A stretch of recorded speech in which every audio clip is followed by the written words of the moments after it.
9 members of the so-called Black Liberation Army were indicted in New York today for a series of attacks on policemen.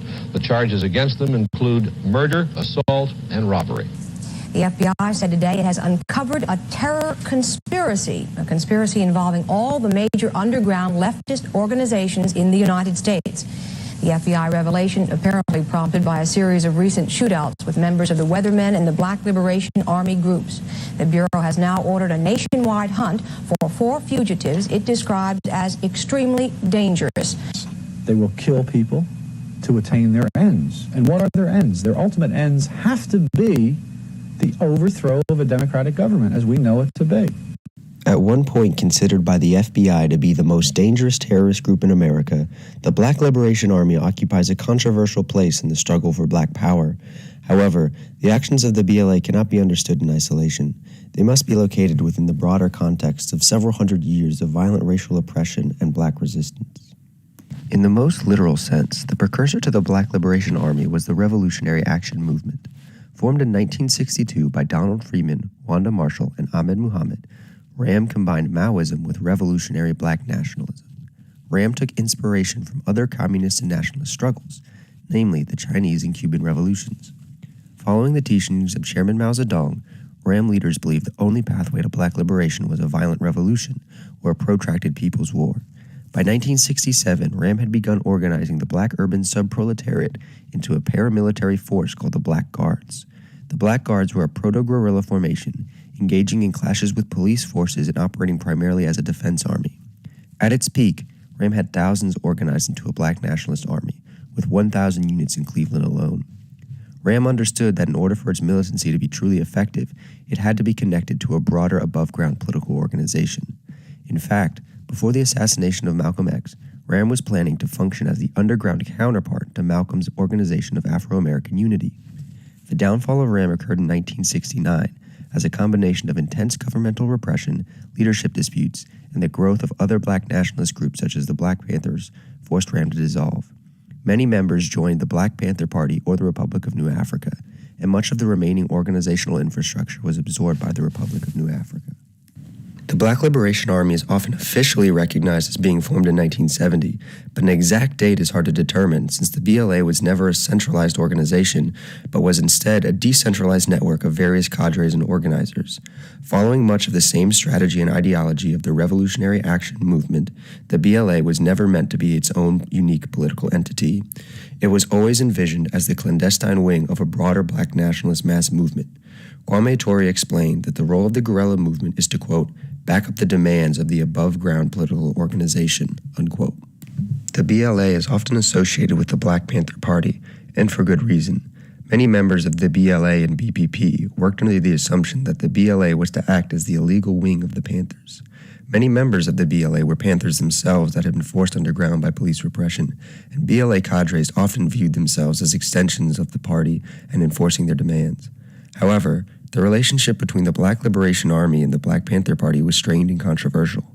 Although leaders of the Black Panthers, such as Huey Newton, understood and openly called for the creation of an underground wing of the party, they often balked at serious attempts to establish such a formation. For a brief time, Panther newspapers encouraged party members to join the BLA, but soon backtracked. Factions emerged in the party between those that called for an intensification of underground activity and those that wanted the struggle to remain legal for the time being.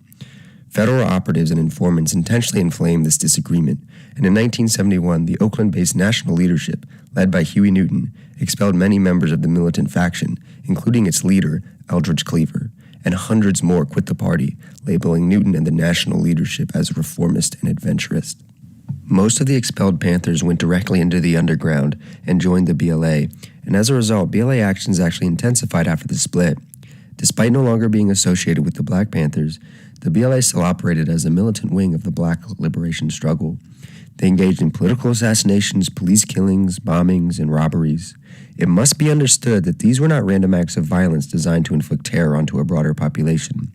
Rather, they were all specifically targeted and planned with concrete goals in mind.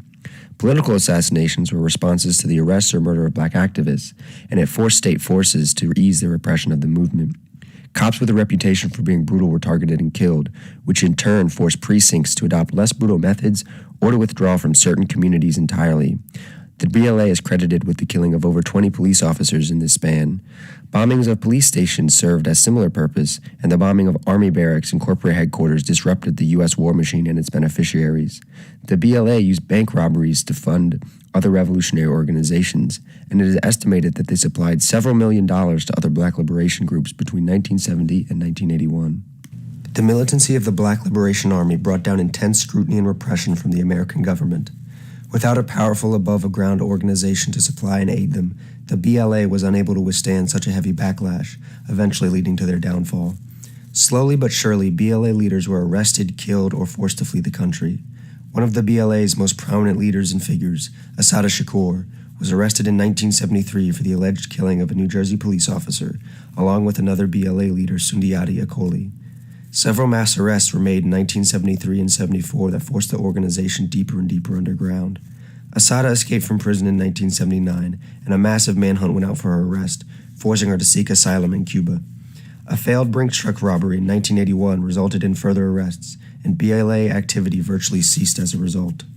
The destruction of the Black Liberation Army marked a turn away from militancy within the Black Liberation movement, and with it came a harsh criticism of the violent tactics employed by the BLA and its allies. The BLA were labeled as terrorists, employing senseless and immoral violence to achieve their ends. To this, the BLA members have their response. In the words of Assata Shakur, "Nobody in the world, nobody in history, has ever gotten their freedom by appealing to the moral sense of the people who are oppressing them." Former Black Panther Party Field Marshal and BLA leader Don Cox has this to say: "Sometimes we are trapped by the rhetoric of the slave master. In our 400-year struggle for survival, it has been the guns and force manifested in the racist military that occupy our communities that directly oppress, repress, brutalize, and murder us. So for us to talk about survival, we must talk about self-defense against this brutality and murder that is defined by the racist power structure as quote-unquote justifiable homicide.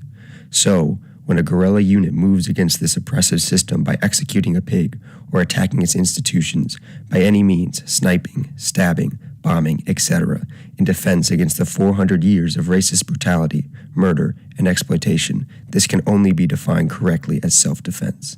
The slave master, however, through his lackeys, puppets, and apologists, calls it terrorism, the work of crazed men, criminals, insane killers. The violent tactics of the Black Liberation Army can only be understood as a reaction to the violence being imposed daily upon the Black community. These tactics failed, not because of the impracticality or immorality of violence, but rather because the Black vanguard was unable to muster a great enough capacity of violence to counter the towering monstrosity of racial capitalism. Had the Panthers and Black Liberation Army avoided certain strategic errors, history might have been very different. Unfortunately, we cannot change the past. All we can do is learn from their success and failures, pick up the pieces, and try again. We always say in the Black Panther Party that they can do anything they want to us. We might not be back. I might be in jail. I might be anywhere. But when I leave, you can remember I said with the last words on my lips that I am a revolutionary. And you're going to have to keep on saying that. You're going to have to say that I am a proletarian. I am the people. I'm not the pig. You've got to make a distinction. And the people are going to have to attack the pigs. The people are going to have to stand up against the pigs. That's what the Panthers are doing. That's what the Panthers are doing all over the world.